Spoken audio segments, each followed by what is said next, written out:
channel. Okay, short video lang tayo guys, no?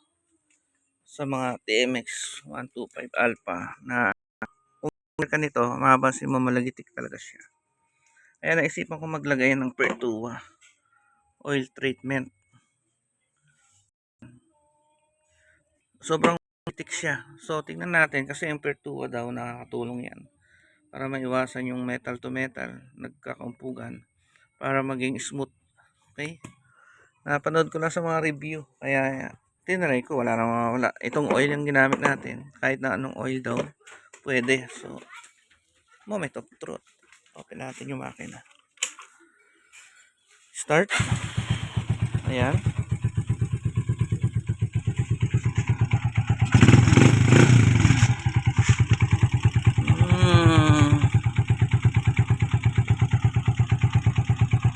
Meron pa rin akong naririnig na, pero hindi katulad dati.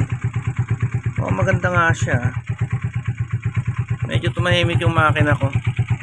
Yan guys, hindi siya sponsor, no? Pertua oil lang. Sinubukan ko lang. Pero before kasi talagang maligitik to. Pero nawala-wala siya. Ewan ko lang kung pag mainit yung makina. Pero palagay ko makakatulong siya guys. Ayan. Medyo nawala yung lagitik, tumahimik yung makina. Although meron pa rin.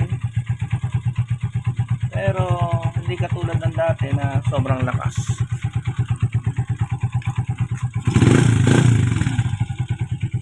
Okay. Okay. Ayos, maganda. Pwede. Yun lang guys na. Senior ko lang yung video short. Okay? Bye-bye.